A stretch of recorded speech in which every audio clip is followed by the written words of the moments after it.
The Mysterium armor is one of the latest Tony Stark Iron Man suits and is said to be his most powerful suit yet. Now, before we get into what led up to Tony building this armor, we need to start from the beginning. What is Mysterium? Well, Mysterium is a powerful metal with very unique properties that was recently introduced during the krakoan era of the X-Men. So, after the reformation of S.W.O.R.D., which is essentially S.H.I.E.L.D. but in outer space, their captain formed a team known as the Six, who were a group of mutants that when combined, their mutant powers could traverse them into the White Hot Room. So, the White Hot Room was originally another realm for the Phoenix Force and its hosts, but in this case it was used to forge the metal known as Mysterium. Now that S.W.O.R.D. had created a new metal that could only be forged by mutants, they stockpiled tons of it for the Hellfire Gala, and gifted 100 tons to each member of the Galactic Society. Now let's talk about those unique properties. First off, Mysterium barely conducts any heat and is completely resistant to radiation. When cooled down to its solid form, Mysterium is stated to be as strong as secondary adamantium. Now, there's at least 3 different types of adamantium in Marvel Comics, but you guys only need to know about 2 of them, and I'm going to explain them really quick. Secondary adamantium, also known as true adamantium, is the metal on Wolverine's claws. Then you have proto-adamantium, which is actually the first adamantium made as a prototype, hence the name, which is part of what makes up Captain America's shield, while the other part is made from vibranium. And his shield comprising of these 2 metals is actually the reason it can withstand Wolverine's claws. Now, to really demonstrate just how strong and durable Mysterium is, Captain Marvel, who is a very powerful character, couldn't even bend a piece of it.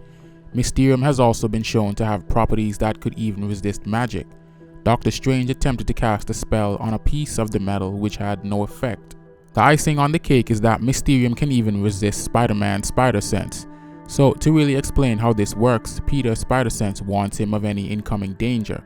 But let's say that this danger was to be covered in Mysterium. Well, it would be able to bypass the spider sense and he wouldn't even see it coming. So you guys can see just how versatile this metal really is. In fact, I'd say it's quite overpowered. So now that you guys have a better understanding of Mysterium and what it's really capable of, let's get into Tony's Mysterium armor.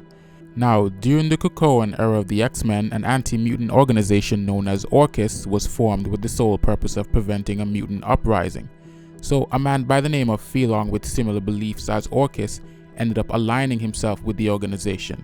And because he shared their ideas of wanting to wipe out mutants and whatnot, he took over Stark Unlimited and used Tony's technology to mass produce Sentinels with the Iron Man technology, which they call Stark Sentinels. The Stark Sentinels manufactured by Phelong with the help of Orchis were so powerful that they forced the X-Men into hiding, and Tony even discovered that the Sentinels were targeting more than just mutants, they were targeting the other heroes as well. Now remember, Phelong completely took control of Stark Unlimited, which meant Tony legally couldn't operate as Iron Man. So anything he did using any of his suits had to be done under the radar. So he joined the X-Men and went into hiding. But he was secretly coming up with his own plan to fight back against the Stark Sentinels. This is when Tony discovered an old message from his dad in which he spoke of a powerful metal outside the periodic table and even the universe itself that could be significant to humanity. The metal that Howard Stark spoke of in his message to Tony turned out to be none other than Mysterium. So Tony's next move was to figure out where to get it.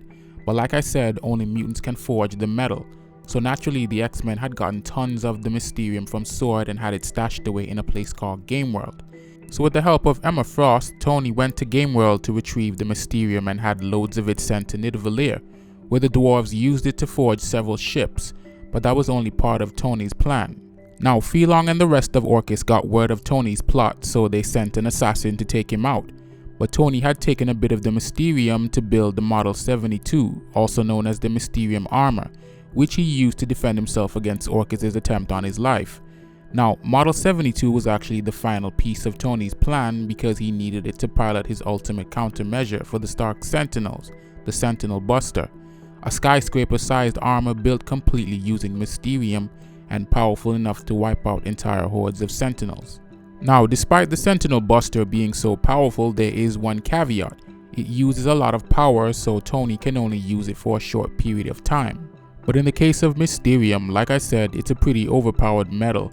I'd actually love to see how it would hold up against other weapons and artifacts, especially these really OP characters within the Marvel Universe, given it's resistant to so many different things. But anyway, I'm gonna end the video there. If you guys enjoyed it, like, comment, and subscribe. Thanks for watching, and I'll see you in the next one.